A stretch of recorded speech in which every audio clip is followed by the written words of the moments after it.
You are watching Midnight Movie Talk Live on this Sunday night. I am Eric Weber. Thank you for joining. If you have not yet, please like, subscribe. Let's just start like that every time. I know it's like every time you watch a video, well, it's like, subscribe. Do it for me. I really appreciate it. Let's get talking tonight about Thor Love and Thunder. Okay, so Thor Love and Thunder has an opening of $143 million. This is under what I expected. I think 150 was the lowest I really wanted to see. So I'm going to tell you right now, as you see underneath on the screen here, is it disappointing? I would say for me, yes. And let me tell you why. It's not obviously a bomb. It's the third biggest opening of the year behind Multiverse of Madness, and then, of course, Dominion. So you got this as three, right under Dominion. But really, you want to see this number closer to 150, 155, 160, even up to 175 or higher. But there's a lot of reasons. But the main one I want to talk about tonight, and the one that's the edgiest of all the reasons, is this. Is this film, and listen, I do not like using the word woke. Okay, I don't. But I'm gonna broadly use it as this: is wokeness one of the issues here? And I'm gonna just give me a second. We're gonna get to that. I want you guys to weigh in on if that is an issue. Again, not for you, not for me, but for a segment of the population. All right, so here it is. THR, looking at the article, 143 million. It is the best Thor opening. Obviously, it beats Ragnarok. Ragnarok was in the 120s. This is now at 143. But remember, this is also 44 million under Multiverse of Madness. Okay? Now, there's a bunch of reasons why. One of the big ones is there's a whole bunch of good stuff in theaters right now. I mean, you look at, obviously, Minions is taking money away because it's a family film. So you get some of those younger kids that maybe would have gone into Thor or, probably went to go see Doctor Strange because there's nothing else. They now went to see Minions, right? So at almost like 50 million second weekend. So that is a sizable chunk of the audience that chose that. You also have Elvis, you've got Black Phone, you've got Dominion. You've got all these other options out there, and obviously Maverick. We're talking Maverick in just a second. When you have all those things, you're obviously going to have a harder time galvanizing the entire movie-going audience to come to your film. That said, again, I just want to see it higher, and I think it's going to come back to a bunch of things. And one thing, no question about it, is MCU fatigue. Okay, we're going to get into the quote wokeness of this in a minute, but MCU fatigue is an aspect. Also, no question, is the fact that there's a lot of competition out there. But let's talk for a moment about, quote, wokeness and Thor Love and Thunder. Now, today, I spent some time on a website called Daily Mail. Okay, I really like Daily Mail for just the hits, runs, and errors of news stories. It's real simple. It's got so much content on it. Daily Mail is a UK publication, but they obviously operate here stateside as well, and they do a ton of entertainment stuff. Okay, get my ads out of here. Stop trying to sell me things. By the way, how funny is this? You don't think they're targeting you? Thor: Love and Thunder's right there. Like, go see a movie right now down the street at Burbank Town Center. Okay, so this is all an article saying, hey, it fell under expectations at 143 and mixed reviews, blah, blah. Okay, that's not what I want to get into because we can talk about that all day. And this is where your comments come in right now. But let's look at this is what I want to show you. These are the comments. I'm going to hit this here, okay? So here's the comments. Now, listen, when you spend time on Twitter, you're basically inside of, it's a bubble, right? It's the film Twitter bubble where everybody talks about films like they're the only thing in the universe. When you step outside Twitter, film Twitter, you see the real world, and people don't, have their whole lives revolve around films. And I think when you go to something like Daily Mail, you go to these articles and you get to read the comments. Okay, so let's go to the comments. Let's see if I can get that a little larger there. Okay, so I'm going to go to not newest. I'm going to go to best rated. Now, remember, we're talking about the quote wokeness of the film. First comment that has 273 likes. I love Chris Hemsworth, but Natalie Portman is a wooden, boring actress, and she had no chemistry with Chris. Okay, 273 likes versus 11 dislikes. Okay, let's go to show more. Was talked into seeing by my wife for Hemsworth, no doubt. So went to a matinee. Was woke garbage and a very weak story. Even she said she probably wouldn't go to see any more Thor movies. Okay, and then this next person, it's a win for you then. And of course, 28 and 0. Like, okay, movie wasn't good. Woke movie.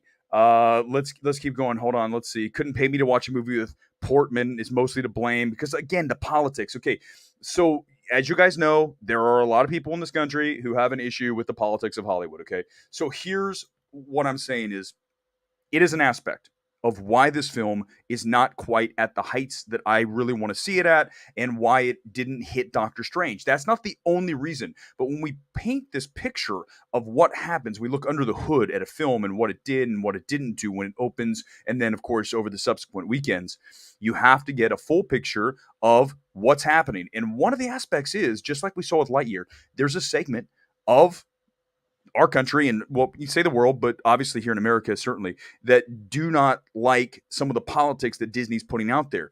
And I want to get your take on it. Okay, that's what this is about. I want to see what you say about, quote, woke. I hate using woke, but you guys know what I'm saying about that. When it's certain things that feel like they're interjected into a film or into a story that aren't organic and just for the average person. Okay, so that's really important to me.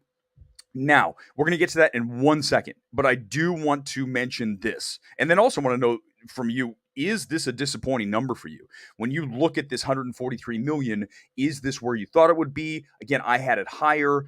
Obviously, at one time I had it almost close to a 200, and then I think opening weekend I thought we were going to get down to 175 in that range, and we're under that by 30, and we're under Multiverse of Madness by 40. So again, something's going on. And wokeness is one of the things. Competition is another. MCU fatigue, yet another. People not loving the film as much as me, another. So these are all things, right? All of these are parts of the puzzle as we put together this deal. But we do need to talk about Top Gun Maverick is going to hit 600 million domestic tomorrow. $600 million for this film. And this is tying into what we're talking about here with Thor Love and Thunder. And quote, wokeness. Trust me, we're not going to do woke talk every night here on Midnight Movie Talk. But if you talk to people about Top Gun Maverick, they really make a point to say this film feels non-woke. This film feels like it's not agenda-driven, okay? So, how do you get to 600 million domestic here in the United States is you don't alienate part of your audience. And I think that's another thing that's going on here without question. There's no way that Top Gun Maverick would get to 600 million if you didn't have literally the entire movie-going population going to see a film, okay? There's no way that happens. And when you run the risk of being, quote, woke, you alienate a part of the audience. So therefore, that's why these numbers are lower. Lightyear absolutely suffered for number one for me was obviously Tim Allen being booted. I think that is the number one problem with Lightyear. Okay, that pissed off people and they didn't want to see the movie. But again, gets back to, quote, woke. Okay, I don't even want to say the word anymore, but you guys know what I'm talking about. Okay, so let's get into the comments. Also, I want to mention this.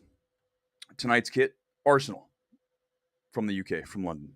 Not me, but the kit is directly from there. It's like 5 years ago, but they got the old school Premier League patch. I really love that. Okay, so let's get into the comments. I do want to make one thing that I want to get your comment on this too. Today, the Gray Man debuted here in Los Angeles. Okay, I'll make this short and sweet. I'm not going to go off like I want to go off. I have a new policy that is, if I don't get invited to the screen of a film like Gray Man, then I'm not going to talk about it going forward, okay? No big loss. I'm going to be honest with you. No big loss. And the truth is, if I have one thing to say about the Gray Man, it's very simply the fact that theatrically, you still don't have a component anywhere in Los Angeles, at AMC, at Regal, at these major chains, and the closest one is in Playa Vista. Okay, that is at least 45 minutes from my house. And that's your theatrical component. Major problem. Okay, I saw some of the reviews, they were mixed, no surprise. But I'm not going to discuss the film beyond that. I really don't want to, and I think that's my new policy going forward. Okay, let's get to it. Comments. Comment time. Here we go. Good Sunday night to you. Thanks for watching. Kevin Davis, Thor Love and Thunder going domestic, total run 395 400, worldwide 890 900. The holds will be everything. Remember that B+ cinema score speaks to average word of mouth. That's my issue. I don't know what's going to happen with this film over subsequent weekends. We're going to find out, obviously, even this week. We'll see how those holds are. But yes, Kevin, thanks for watching tonight. Good call. I think those are Reasonable numbers, absolutely. Sam Raimi made a better MCU movie of 2022, unless Black Panther: Wakanda Forever miraculously turns out to be as good as the first. I again, Lonely Lizard. I absolutely like Thor: Love and Thunder. Well, way past Multiverse of Madness, but I know you're a huge fan. You saw the film like 50 times, so I mean, we're never going to agree on this. But yeah, listen, one of the other reasons Multiverse of Madness did well, no competition, but again, they had nothing in front of it. Stated so many times when we talk about box office, you have to have space in front of your film. And right now, Thor didn't have that. Okay. It's a huge component, no question, that there was too much in the marketplace, and Minions just opened at 100 plus last weekend. It takes oxygen and money out of the marketplace because, again, people don't go to the movies every single week. Certainly not multiple times like me and you. They go one time every 3 weeks, maybe a month. Saying the average person maybe goes one every 2 months. So they're not going back. Obviously, MCU fans are different. So they're going to go see a film opening weekend, and it's still a really good opening. 143 million is really good. I feel like Disney didn't market Thor well enough, and they didn't have faith in the movie. I wonder why. Tell me why you say that, because I don't have a problem with the marketing. I mean, I see the posters, the billboards everywhere out here in LA. Now, I know you guys, a lot of you aren't here in LA, but I'm just telling you that Disney worked this film over. I mean, it's everywhere, and I feel like the awareness was there. We saw that trailer in front of all these films that open, including Maverick. This film was attached to the Maverick film, right? The trailer was attached to to Maverick. So people saw that repeatedly. There was no lack of awareness for Thor: Love and Thunder. I don't think that's fair. I don't know what the marketing. Tell me how you'd market it differently, I guess is the question, because I don't see that. This woke Gone Girl, thank you for watching tonight. Good evening to you. This woke, which it isn't and should not be an issue because this is not Brokeback Mountain or Blue is the Warmest Color. Understood. It was okay. I can see why people wouldn't want to see it. Okay, so you think it's more that. Again, the issue here is this, is that it's not whether we can see that, because I trust you don't see it that way and I don't see it that way. I'm just telling you that there's a segment of the population that does, okay? Just because at the end of the day, when I talk about any of these films, or frankly anything that I really want to discuss, I try to come at whatever that topic is as objectively as possible with zero agenda. So I try to see what are all the things in play here. And one of the things is clearly that some people are turned off by the politics or whatever you want to call it that are in a film. Now, as you say that, you might say, well, then what is it about Thor? Okay, well, I can tell you very simply, there's little things, okay? Number one would clearly be Korg, okay, as he has his discussion about meeting another man and creating the lava baby, creating a baby rock, whatever they're called, over the lava thing. Right? You, me, I go, who gives a crap? But again, there's people who do have a problem, and then they go, "Oh, this is woke crap." Okay, and then it's on, and then that gets out there. Again, we don't have the problem. I'm just telling you that there are people who do. So I don't know how you fix it. I mean, that's the thing. I mean, do you just keep going forward? Obviously, that is one way to do it. The other way is to maybe take a Top Gun Maverick approach, which is going to be less like, if you watch Top Gun Maverick, I really don't see anything in that I'm just saying it's almost as neutral as it can be, right? If you think about Top Gun Maverick, the enemy's faceless, right? We don't even know what country that is. So talk about neutral, okay? If you look at the characters, they're all, nothing feels like anything's like this is a special deal for this. It feels just very much like safe and objective in a way in filmmaking. I think that you guys can agree. And so that is what a lot of people are looking for. And I think that Hollywood is coming around to realize that. And because at the end of the day, they want to make as much money as possible. So when you alienate part of the audience, whether we're not part of that, okay? Again, not part of that. But if you alienate part of it, then you are losing a chunk of the audience. So then the question is, do you care about that? Okay, and you can say no, that's fine, but know that you're going to make less money because they're not going to be involved like they were with Maverick. Maverick, again, does not get to 600 million tomorrow. It's going to get 600 million domestic without having everybody in. In other words, no one is like calling anything on this film. They think it's objective and fair, whatever you want to call that. Okay. You guys know what I'm saying, right? Chime in. I wouldn't call Thor woke. They didn't kill off Thor. They didn't end the story arc with Jane Foster. To me, it's a film that's really stupid. It has too much cringy humor and underused stories. Again, you wouldn't. And I'm not saying I do. I'm just saying I understand what people are saying. That's the point. Is that you have to. I think in life it's tough. This is a hard thing, okay? And I know some people have a harder time than I think I'm as objective as I can be. It's hard to put into words, but let's just say a lot of people carry agendas around. Okay. So when you have an agenda, whether you know it or not, you have an agenda. And in your mind, you want to see things that fit into your worldview. And for me, it's weird. The way I'm created is to be very neutral. Um, Granted, when I love something, I really love it, but the love of it came from trying and really originating from a neutral standpoint and watching it and then saying I loved it. Like when I watched Thor: Love and Thunder, I had a great time. I thought it's super entertaining film. Um, but I didn't want to love it. I didn't want to love hate it. I just wanted to watch a film. And I think that's hard for a lot of film critics and a lot of people is to get out of all of your biases as much as possible. We all have them. Okay. No one's going to argue that, but you have to be able to remove and extract that and just look at it as objectively and neutrally as possible. And I think that's the thing. Again, you can say you don't, but there are people who do. That's the thing. What chance does this film have at beating Multiverse of Madness worldwide? Let's see what that is. I think it's at 960. Let me see. Hold on. I think it's at 960. So I don't think so now. I really thought it was $1 billion film, and I thought we'd be talking about the number one movie of the summer with Thor: Love and Thunder. Especially after seeing it, I was super entertained. I think there's a lot of people who really like this film, but there's conversely a lot of people who don't, and I still don't understand how you don't at least like it. It's very strange to me. Like, there's times when I watch a film and I don't like it, but then I can conversely say, "Oh, I understand how you really enjoyed Everything Everywhere All at Once." But then you can also hopefully understand where I'm coming from, where I say it's extremely repetitive, bashes you over the head with the same thing over and over and over, repetitive at the end of the film to the point where you're just exhausted and you want to get the hell out of there.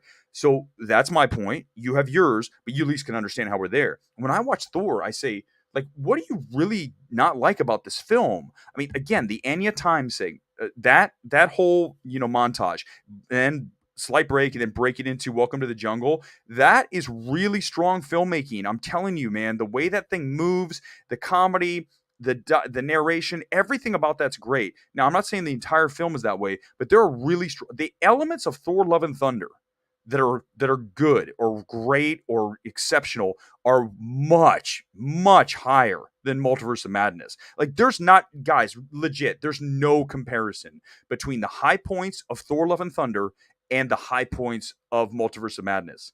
And we all know Multiverse of Madness, the number one thing is the Immortals. That is clearly it. It's over so fast. And even then, I wouldn't suggest that that is as high as it could have been. I also don't think it's nearly as stratospherically high, as I like to say, as the stuff that hits in Thor: Love and Thunder. Anya time sequence into Welcome to the Jungle, and then some of the other things in there. There's a lot of really good things in Thor: Love and Thunder, and the fact that people can't recognize that or they just want to ignore it is very puzzling to me. I can't wrap my brain around it. You guys, I don't understand. I feel like maybe you might have an agenda against Taika. You might have an agenda against Thor, against fun.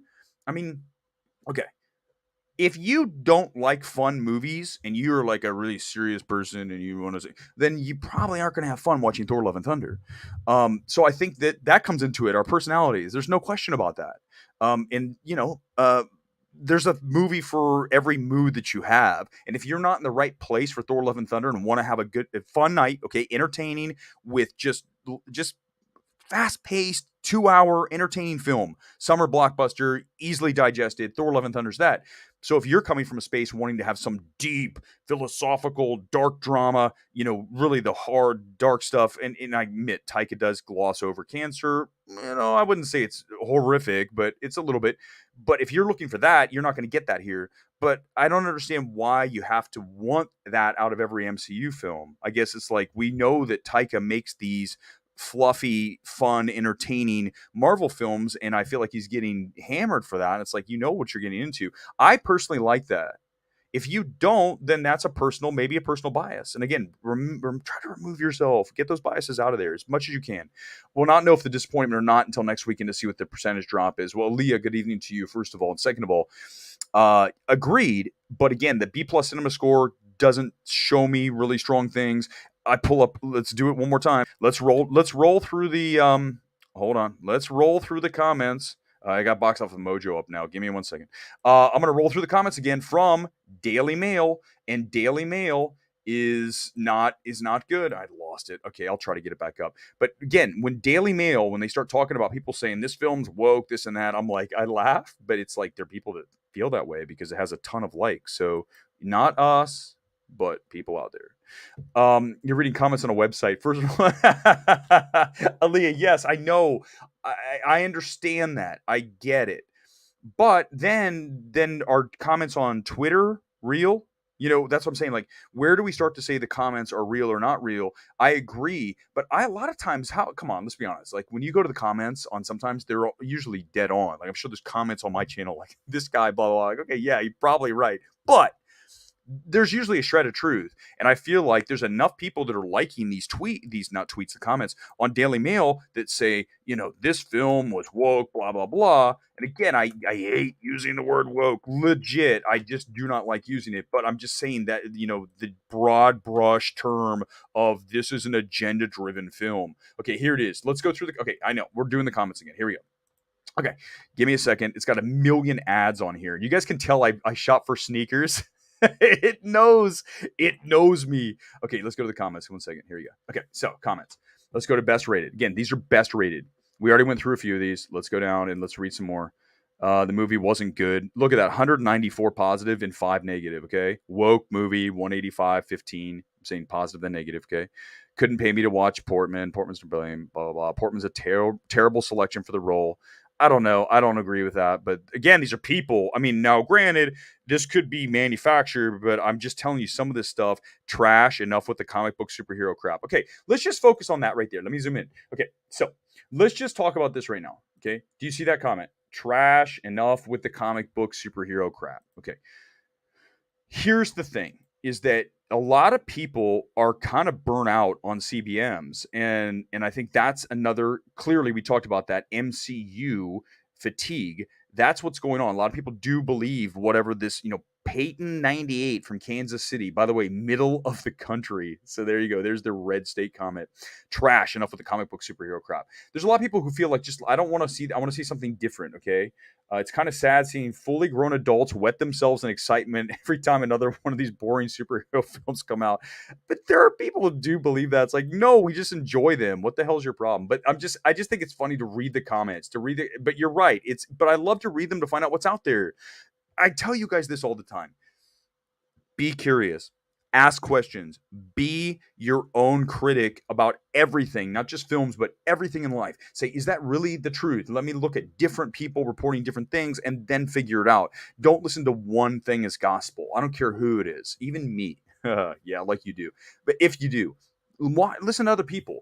But then, make your own mind up. Okay, that's what this is all about. It's about your own ability to critically think through situations and not just be told this is the case. And to do that, you have to listen to a whole bunch of voices, because you might have your space over here, and then you listen to someone else and I go, oh, you know what? That's a good point, right? In the comments here tonight, someone could have something. I go, hey, and I go, wait a second, that is absolutely something I believe in. It opens me up. Okay. That's what this is about. It's give and take. Okay. Revitalize Thor by having Domishi direct the 5th Thor movie. I think Thor's going to go on break for a while. Okay, let's just say that Thor's going to go on a break because I think that it's time to give it a little bit of a rest. And I'm glad that Black Panther has some space because we need it. We had 2 months between these two, right? We had Multiverse of Madness and this roughly exact 2 months. Okay, so 2 months is not enough. We need space. You need space between films. We said this about Minions, right? Minions. The last time we saw any of the Despicable Me crew was 5 years ago in Despicable Me 3, 2017. You don't think that is a huge part of why Minions popped because it's been 5 years? If we had seen a Despicable Me 2 or 3, within a year or two, Minions would not have opened that big. You need time to regenerate interest in what you're selling. Again, I bring it back to this midnight movie talk. What if I was on 24 hours a day? You guys, it's too much. There's too much of anything. And here's the deal is that you need time to regenerate. It's like in the old days when the singers put out albums, if they put too many albums out in a row, people are like, I need a break. Like, go away for a year or two, and then they feel fresh again. Like, no one was better at reinventing themselves than Madonna. I mean, she was around for virtually everything from like 84 all the way through the 90s, but really 84, let's say 84 to like 90, 91, 92. She was almost around every year, but she reinvented herself. The albums were different. She picked different producers. So if MCU is going to do that, you have to have things like Thor: Love and Thunder that feel different than Multiverse of Madness, which will feel different from, obviously, Black Panther 2, because we know that those are different directors, different styles, and obviously different stories. But you need to differentiate yourself because otherwise it feels like the same thing over and over, okay? Let's see. Black and white scene where Bale has them tied up had the potential tone of the movie. It's very good. When they get to the Shadow Planet, the black and white scene is really, really, really good. I'm sorry, I missed the first one. This movie had way more potential. The overuse of the same jokes completely stifled what Christian Bale is trying to bring to the movie. There's definitely a tonal clash here. I'm not going to argue that, but for me, it worked enough. I think that there's a better version of Bale, but I still think it's very good, and that's why it's listed on Awards Ace as a supporting actor candidate. It's Christian Bale. Okay, I don't care what the movie is. Christian Bale is good. And from what I can see, I like him more doing what he's doing in this movie than he did in Amsterdam. That trailer does not look good to me at all. Peter, good evening to you. The Gray Man social media reactions are out on Twitter right now, and they're pretty positive. Good. Remember, I'm telling you guys, I'm not going to talk about the Gray Man because my new policy is when people that I know, and I've been doing this long enough, okay? I'm just going to say it like this, make it as short and sweet as possible. I've been doing this long enough, okay, to the point where if you're not going to invite me to see your film, no big deal. I don't, honestly, I'm going to be okay. My life's going to go on just fine. But at the same time, I'm also not going to talk about the Gray Man. So even though that stuff's out there, I'm not going to discuss the film. I'm only going to bring it back to Netflix. Still doesn't have theatrical distribution, and it is not good. Okay. And the other thing is this. Let's just be honest. Let's just pull it all off here tonight. I went to the Hustle premiere. Okay. And it was cool. The movie I didn't really love. It's fine. I think it could be a lot better for sure. That's the most disappointing part of Adam Sandler's Hustle. But when you go to a premiere, I've told you guys this so many times. When you go to a premiere and you come out, which I did like the next morning and say, Hustle's not that great. It's another example of a Netflix film that doesn't reach its full potential. Okay. You guys know where I'm going with this. If I say something like that, do you think that Netflix is happy about that? No, because they don't want that out there. They want positive spin. So if quid quo pro, you're asking me to give you positive feedback on a film that I don't have exceptionally positive feedback on as part of the screening deal, no go. Why are you doing it at this point? To go see a movie free a week before it opens, theatrically it opens on Thursday, 5 days before, to go to the premiere and catch a glimpse of Ryan Gosling. I've been to so many parties and premieres in this town. It's not that it's overrated. Okay. It's fine. It's cool. Especially if you love like a film or a director or an actor, you can have a nice little conversation with them. I usually talk to cinematographers and directors and in score. I remember talking to Atticus Ross up at the Ross House, which is an amazing house up in the Hollywood Hills. But he's one of the guys I wanted to talk to because I wanted to tell him specifically how much I love and think that the score for The Social Network is the reason that film is a true masterpiece, is Atticus Ross and Trent Reznor's score. So as I say that to you guys, is that's what I'm interested in. And I'm honest, I'm unvarnished, and that's the reality of it. So if a studio distributor does not like the fact that I'm going to come out of a movie, out of a premiere and say, hey, this movie's not that great. It could have been a lot better. And frankly, Netflix needs to get its shit together. Sorry, that's how I feel. And I don't think it's unprofessional. I don't think it's totally rude. It's fair. You guys know. Think about how many Netflix movies you guys watch. How many Netflix movies that you've seen, you watch and you say, this could have been better. And usually the number one thing is it's too long, which leads me to this. Whenever we talk about Netflix films, Now I'm going off. Now I'm going off. Thank you, Peter, for bringing this up. Whenever we talk about Netflix films, they're always what? Say it with me. Way too long. There is no oversight to Netflix films. I see it so many times. I don't even know what the runtime on Gray Man is. I'll bet you it's 225. Tell me, someone get in the comments and tell me. So, you need to have someone at Netflix in charge of telling these directors, get your films cut down. They're too long. Get them managed. Get them landscaped and manicured. Get them down to a tighter runtime and make them more efficient. Okay. And so that's fine. That's what I say about Netflix. And if that means I don't get to go see The Gray Man, who gives a crap? I don't care. I'll maybe watch it when it comes on. Okay. It's not that big a deal. Again, if positive words are the price for seeing a film, count me out. It's never going to happen. I don't care. I'm not doing this to go to parties. Who gives a crap? Trey, good evening to you. That's not disappointing, but 40 million's off Doctor Strange is weird since it's more accessible. 100% agree. It is absolutely way more accessible. That's why when I saw this, I said, wait a second, how is this going to open 40 million under? Again, I really think it comes down to the number one. Here's the top two things that happened to Thor: Love and Thunder. Number one, too many other options in the marketplace. Maverick, Minions, Dominion, the Black Phone, Elvis, even Lightyear at like literally like the smallest amount, but who cares? It's still in the marketplace somewhere on like the smallest screen that they have. It's still competition. Multiverse of Madness had nothing. Literally not one other thing. Was it like Jackass Forever? Was it still sitting around there? What, maybe the Lost City was still there, but that's like, at that point it only opened in the 30s and it did well. Don't get me wrong, it made like 100 million plus domestic. But my point is that's not what I just listed. The films I just listed start with a Maverick, even in week. What are we on now in Maverick? Is it week number like 6? It's insane what this movie has done. 600 million tomorrow. But again, too many movies in the marketplace. That is number one. MCU fatigue is number two, and people did not love the film as much as I thought they would. That's number three. So I think those are the three big reasons. And then, of course, the whole woke crap we just talked about. I hate saying the word woke. I swear to you, I'm not going to say it again for a very long time on the channel.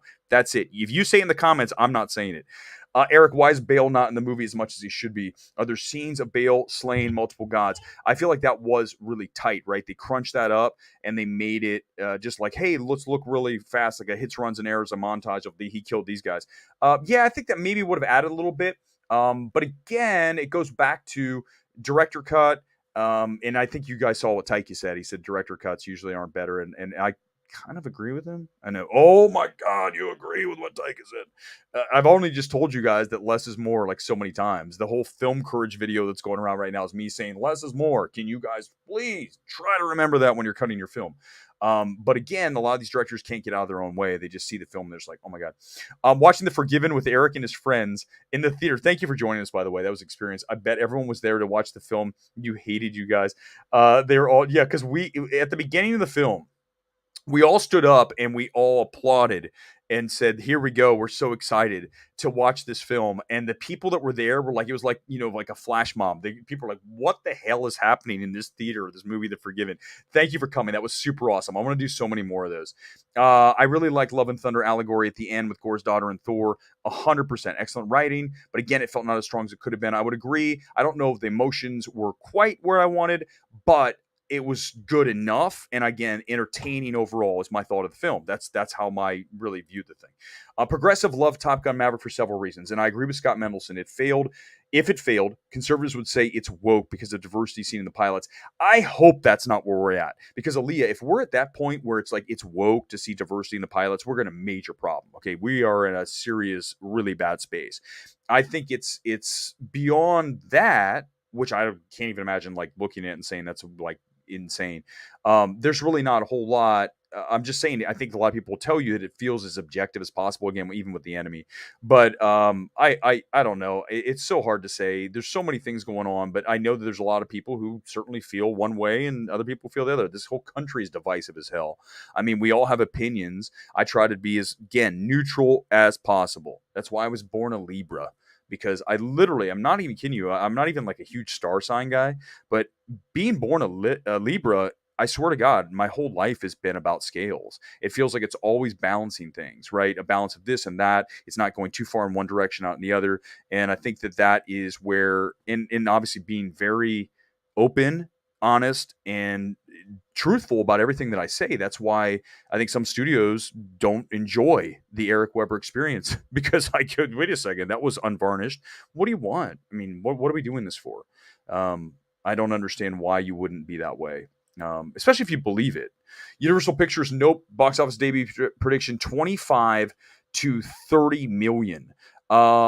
Yeah, Kevin, I think that's low for me. I think that's low because you got to remember both of his other films. I mean, Get Out. Let's see. Hold on. Let's pull it up because I honestly have not done. I know that Us. I want to say now, if I got this right, I want some love because I am pulling this straight out of nowhere. If it got, let's start with Us. If Us, I think it's about 40 some million on the open. Let's look. Hold on. Here it comes. Let's share the screen. I'm looking at it the first time right now. This is literally, I have not seen whatever it is, but here it is. Let's find out. I've got it at 46 million, if I remember correctly. Here it is. Opening. Oh my God, was I completely wrong? Hold on. Where is it? Where's the weekend? Good Lord. There's a re-release? Okay, here it is. Oh, I gotta hit like 1,000 tabs here. Okay, here we come. Give me 1 second. All right, there it is. What's the opening? The open. Oh my God, the opening was 71. I was so off. I knew it was good. I thought it was like high 40s good. Okay, so 71 million for Us. Now, granted, that was on the heels of Get Out, and Get Out was obviously a massive achiever, not just as box office, but as awards film, all kinds of stuff. But I mean, I think that if you're looking at a $71 million opening for Us, this is back in 2019, then why wouldn't Us be in the at least? I mean, Nope. Why wouldn't Nope be in the at least 40s minimum? And I think because there's nothing else out there, I think we can get to 50. Here's what I will say about Nope. I think Nope will absolutely be all about reviews. If the reviews are mixed or down, it's in big trouble. If the reviews are super high and positive, it will push up. So it's one of those films. Not Thor is not like that. Dominion's not like that. Maverick was like that. The reviews absolutely helped, and the word of mouth is really the icing on the cake for that film. But when you look at Dominion, Minions, Thor, critic reviews really don't matter. Okay, but for Nope, critics reviews absolutely matter. There's no question about it. Let's go to 1 second. Okay, here we go. Hey, good evening to you, Drizzt Sensei. I disagree. I'm a huge Taika fan. I loved Ragnarok. Thor: Love and Thunder was just his worst work to date. The highs of MOM are way better, in my opinion. All the Raimi and Scarlet Witch's tops. Again, I just totally disagree. But again, this is why we have different opinions. It's subjective. But I feel no question for me that Thor: Love and Thunder, the high points, the best parts of Thor: Love and Thunder are stronger than anything that I saw in Multiverse of Madness. Now, listen, Wanda, great. Elizabeth Olsen's fantastic in that film. But no. Thor: Love and Thunder is better.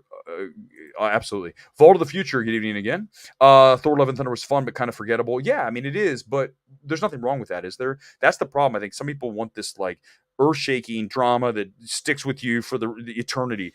Oh, come on. It's a comic book movie, ultimately, right? I know we've asked for more and we've asked for elevated CBMs, but why can't we have a fun diversion, a summertime film that just takes you off into La La Land for 2 hours and you have a good time and it's a fun ride? That's what I had. I love Chris Hemsworth in this role. I think he's great at comedy right now. He's really strong. I'd love to see him in more comedic stuff going forward versus like Spiderhead, which I still haven't gotten around to. But I feel like he absolutely needs to be in comedies. He's like a Brad Pitt, right? When you look at him, he has the same kind of feel as Brad Pitt. And one thing that Brad Pitt was very good at and continues to be good at is picking projects. Now, we'll find out about Bullet Train, but he is very much about working with artistic directors. You saw it with Fincher and Seven. Go back and the choices he's made over the years. He has absolutely made choice. Ad Astra is another, oh my God. Tarantino, certainly with Hollywood. But the point is that he's very good at that. I want Hemsworth to have the same options. Now, I understand one thing that will change with Hemsworth is we've talked about this with The Rock. when you're built like Chris Hemsworth, right? You can't play the average guy. It just isn't going to work with a guy that's built like even better than a Greek god. Okay. I mean, like literally, Hemsworth is just jacked, stacked, good looking dude. Brad Pitt is, I saw him one time briefly. I'm not even kidding. He was driving next to me in an SUV and I looked up, I 1000% Brad Pitt. Thin. Brad Pitt's not a big dude. Okay. I think he's not short. I've never seen him, in person height wise. I think he's like 5'11, which is roughly about where I am. So it's not like I'm not short, I'm not tall. He's like that. But Hemsworth is bigger. He's like 6'1, 6'2, big dude. I met him at the Critics' Choice, and he's big. He's a big guy. And this is even before he got bigger. You saw him in Thor. I mean, Love and Thunder, Chris Hemsworth is way bigger than Ragnarok Chris Hemsworth. Go look. His guns are way larger in now. So bringing it back to when you physically look like a Greek god or better, in Chris Hemsworth's case, it's very hard to believe him as, like The Rock in Skyscraper, as this Joe Blow working at a company. You just look at it and you like Schwarzenegger back in the day. You're like, no, you are an action hero. And that's the thing about Hemsworth, is he's always going to have to fight that too good looking thing. Which is our thing, right? I would love to have the problem, right? Wouldn't we all? Oh my God, it's just awful every day waking up and looking like this. But it's an issue with him, but he's very good at comedy. Very good. I enjoyed it. It was fun. Mark, good evening to you. I love the wacky Taika stuff, but it felt like it was being held back, maybe by Feige, maybe a more consistent tone, either serious or hopefully comedic, and I'm more into it. Yes, but for me, again, the tone, even though there's a clash, I just had fun with the film. I found it very entertaining. I just wonder. I just don't know. I don't know. I mean, but I love reading the comments. Um, hey, thanks. Is it Tebow 617. You're in Boston? Yes, you are, because I see the Celtics 617's the area code there. First time coming across your channel. I agree with you and appreciate your thinking. You got myself. Thanks. Really appreciate that. Thank you so much. I'm gonna star the comment. I really should go through and star all your comments rock, guys. I really appreciate it. But thank you. New to the channel. Really like it. JT, I say Thor Love and Thunder disappointed, did not live up to people's expectations. That's one of the elements. We have all the elements in play we've talked about, and there's no question that that's one of them. Tom, good evening to you. Welcome to the channel. One of the reasons Elvis is doing well, because it's different than other films out there. It's also adult oriented, right? So it's more of that mature audiences that are now 100% back in the marketplace. One other thing I want to talk about, Elvis is at 91 million, by the way. I want to mention this, that the marketplace was roughly 30% ahead this weekend than the same weekend back in 2019, before COVID, before the pandemic, all that crap. So wait a second. If we're now 30% ahead of where we were when no one was talking about pandemics, then how are we? We're not in the pandemic era anymore, guys. Please, it's over. It's over. End it. Turn off the lights. It's over. No matter how much they want to sell you on that. Remember, this gets back to what I told you guys. You have to remember this. Always ask questions, okay? That's all I'm going to say. I'm not going to get too political here. But the COVID, the pandemic era is over, okay? I don't care what they try to do. They can try to bring it back as much as they want. But this time around, I'm telling you, the reaction won't be the same as it was before. There's no way it will, because we did that for okay, I'm getting political. I'm stopping. But we're 30% ahead from 2019. 30%. That is huge, okay? This summer's kicking ass. So pandemic era, wipe it out. Don't even bring that shit into my channel. Top Gun Maverick is super predictable. By the way, good evening, cell phone. Cliche after cliche, cardboard characters with no dialogue, forced romance, but it has tangible style, action, tight editing, strong direction. People like it. No question. The editing, especially in Top Gun Maverick, should be an Oscar contender. The editing in this film is very strong. All the edits look perfect. The film flows very nicely, even at 215, 217, 210, wherever it is, somewhere in that range. It works well, okay? So I think that it's editing in play. It certainly is a Tom Cruise play for me. It's a Best Picture play. Director, why isn't Kaczynski in the director's job is to make a film that is quality and people love. So why isn't Kaczynski in the discussion for Best Director? I know it's way early. We're going to talk about award stuff. When we get into the fall, we're going to do like so many awards things. You're going to be like, oh my God. But you're going to be super educated as we go into award season. You're going to know exactly what's happening, who's where, what has a chance, what doesn't have a chance. But right now, Top Gun Maverick is 100% a contender for awards at the end of the year / into 2023. And so is Elvis. Austin Butler has to be in your top 5 actors of the year so far, and there's no way he falls out. I don't care what else comes for the rest of the year. He is absolutely in there without question. The Gray Man running time is 129. Okay, I said 215 or longer, 225. So it's 210. I really wish I could talk about the Gray Man, but you guys know this is my policy going forward. I please respect the policy here. You guys can review the Gray Man. I will read your comments on the Gray Man. At this point, I'm not going to watch the Gray Man. That's how I feel. Sorry, I'm just not going to get around to it. Whatever. I just no. That's my policy. Gone Girl. The Ross Resner score is truly top 5 score of all time. I wonder how they made the choices they did. The Harvard opening scene was perfect. I think if we didn't talk about that, I know I've talked about that on the Film Courage channel. Go watch that video when we talk about how the Social Master Network is a masterpiece of masterpieces. It's the score. And talking to Atticus Ross, who, by the way, was super chill and actually seemed like a very introverted guy, which is awesome because I'm no surprise he's a musician. A lot of musicians are that way. But when I talked to him and I told him that, I could tell he genuinely was like, wow, because I really mean it. Because if I say something, I mean it. Right. So it's one thing if you go up and say, oh my God, your movie is great. I loved it. People just go, okay, wow, that was really super generic. Versus conversely, go up to Atticus Ross and say, hey, Atticus, so your score, that score, the choices you made in that score for the Social Network, that's the reason that film is cemented as a masterpiece. If that is a Desplat score, if that is name any other composer working today, I don't care who you name. It doesn't matter who else you pick. It would never, ever in a zillion universes, years, ever be anywhere near as good as Atticus Ross and Trent Reznor. I love telling him that. That's why I want to go to these parties. So I can go up to Atticus Ross and tell him that. I like literally, I'm gonna go talk to Atticus Ross and walk right past whoever the star, Adam Sandler. Okay, yeah. But you know what I'm saying. I love talking to the tech people. I love it. I remember one time I had a huge conversation, long, in-depth conversation with the cinematographer for Hustlers. If you guys have not seen Hustlers, first of all, that movie's direction, what she did in that film, the way that film looks and the way that it just moves, it just is a film. I love Hustlers as a film, as a direction play. But I talked to cinematographer and I remember saying, I really love the way this film looks, the graininess to it. And he goes, and this is why I love having these conversations. He all of a sudden was like, okay, first of all, you noticed, which most people don't. Let me be honest with you. A lot of people don't see the things that, remember we talked about when you review a film, you're doing a 3D, you're doing the magic eye, okay? You're watching the film, but you're also expanding and you're looking and all of a sudden all the stuff pops out. So you can see the cinematography, the score, all of it, right? And still watch the film. So you're doing all of that. You're judging the tech and the screenplay and the performances and the overall film at one time. It takes time. It's magic eye work. If you guys know what I'm talking about. Some people look at the magic eye and they can never see it. Well, if you can't do magic eye, you can't be a full-time movie critic or be really good at valuations. It's not, you know what I'm trying to say. Do that with a film, okay? So when I watch Hustlers, I said, I love the look of the film. And he said, I forget the gentleman's name. I could look it up IMDb right now.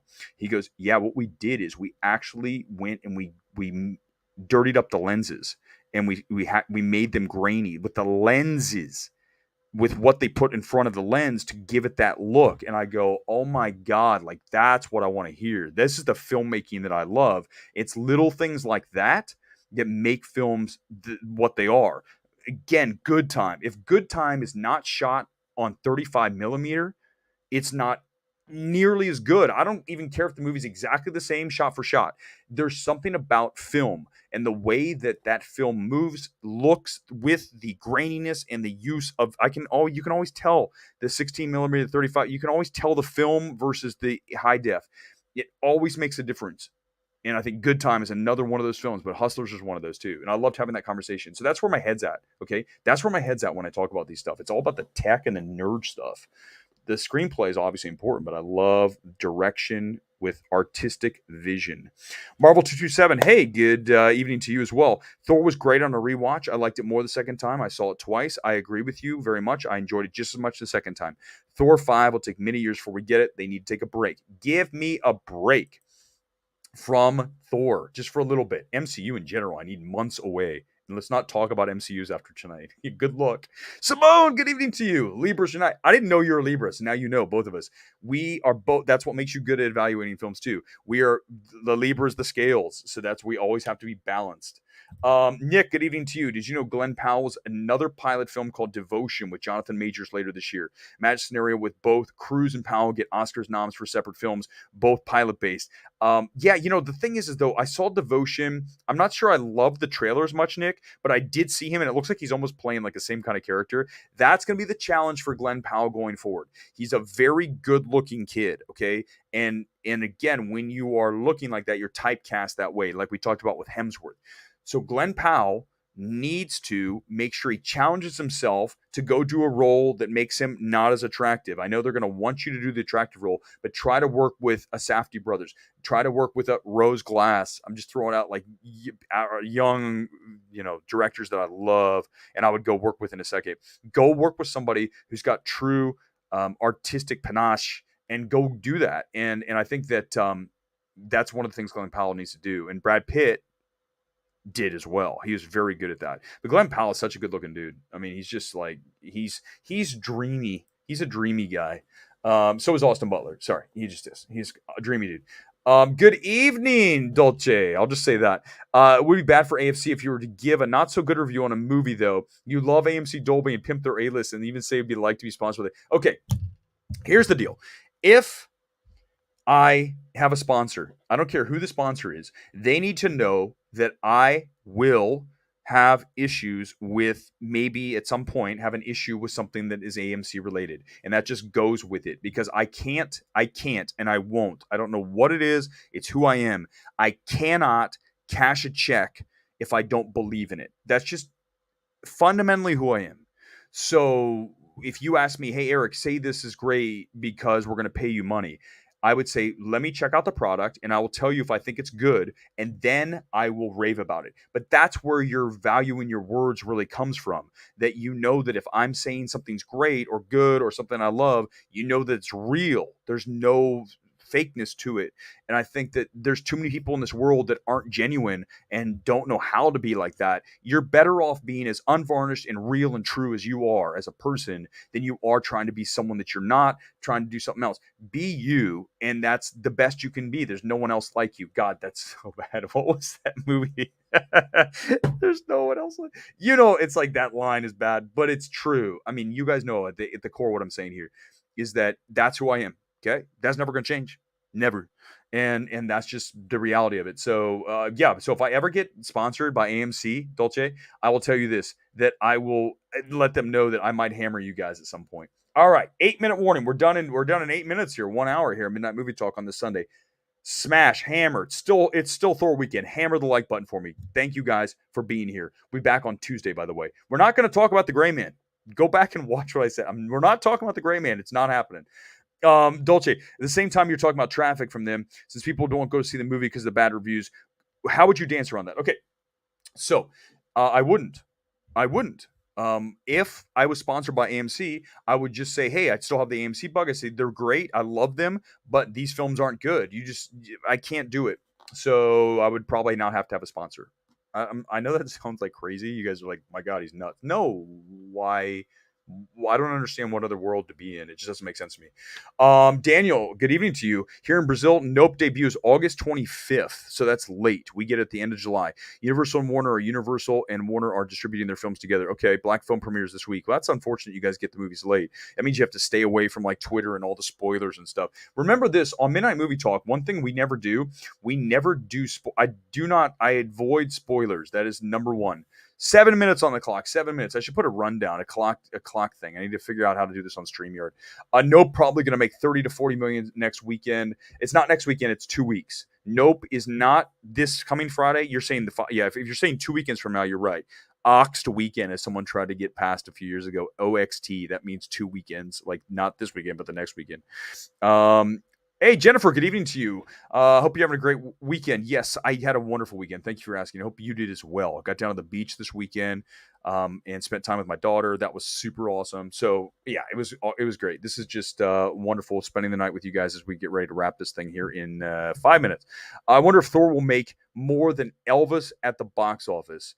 Oh, yeah, for sure. No question about that. I mean, Elvis is only at 91 million, so obviously it's way under that already. Thor is going to be, think about this. Thor is going to be at least domestic, let's just say 400. Let's just say 400, be on the high side. And then worldwide, it gets up to around 900. If it gets up into Multiverse of Madness, you're looking at 950 plus. It's not going to get to a billion, I don't think, right now, based on what I'm seeing with the word of mouth and all that. But it's still it's still a very successful opening. No one's going to say that it's not. It sounds like I have a man crush on Chris. I have a man's crush on many, many, many different dudes. Okay, but no, but really, Hemsworth is like, I mean, how can you not look at Chris Hemsworth and say this is a good looking guy, right? I mean, and same with Brad Pitt, same with Austin Butler. I mean, Daniel Kaluuya, a total stud. Okay, there's guys out there's like that guy's a badass. Yes, sir. Thank you, Tebow. Thank you again for watching. Really appreciate it. Hey, Eric, very happy about the Elvis holds. So am I. I mean, you're down 40% this weekend, 91 million in the bank. Really solid. It's a great film. I've seen it 2.5 times. I couldn't sit through it the third time. I was like, I too much Hanks. I wish it was someone other than Hanks. We talked about that already. But still, the film kicks ass. The high points are really as high as it gets for me. Therefore, I love it. So, yeah, I'm with you. No question, Brandon. I can see Black Adam finishing around 700 to 800 if word of mouth is strong. Shazam 2, I expect to get around 5 to 700. Avatar is, I don't know. Listen, I don't know if Avatar is going to be doing the number. I think it'll do fine, but I don't think it's going to do what the first Avatar did. It's just been too long. We're going to see. Disney's going to have to market that. The COVID spike rate. Oh, no, JT, we're not doing that. We're not talking about. Not going to do it. Not going to do it. The Bullet Train will be the surprise of the summer. Really? I don't know, Marvel. That's gonna. What would be the surprise? I mean, what's the number? Like 40. That's a good, really good opening. I think it's like more like a 25. We'll see. I hope so. But there's nothing else going on. Oh, you're gonna bet the Mitchell's Moose that Avatar 2 will be huge? No, it's gonna be huge. I'm not. This is not up for grabs. But it's but at some point, no, it's going to be big. I'm just saying, I'm not. It's not going to be as big as it's not going to be as big as the first one. Okay, we got 4 minutes. 4 minutes. Glenn Powell, since everybody wants some. Hey, wait a second, Beantown Brandon. You know that was me. Are you stealing? Are you stealing my stuff? I did. You know, I said that so many times when that movie's out. Like, I love everybody wants some. Top Gun Maverick, as a DC Comics fan, I want him so bad for Green Lantern. It'd be fantastic. Maverick is his audition. I would say this, that everyone knows who he is now. Okay, if you didn't know who Glenn Powell is, you definitely know who he is now after Maverick. I mean, you're not in a $600 million domestic film, and the studios are not fully aware of who you are. I think that he also, one thing Glenn Powell has going for him is that he is built. He's not just a good-looking face without, like, the goods, like, he's built up. I mean, look in the movie where he's shirtless. He's a big dude. That all matters. I mean, especially if you're going to play a superhero. I'm sorry, I'm not going to cast someone in a superhero who needs to have a bunch of fake muscles. Maybe a little bit, like because it's a CBM, but not to the point where it's like, okay, these are all fake, like Michael Keaton and Batman. I'm like, Michael Keaton is like super skinny. Like that just doesn't work for me. Top Gun Maverick Oscar non-prediction. Let's do it. We have a 3-minute warning.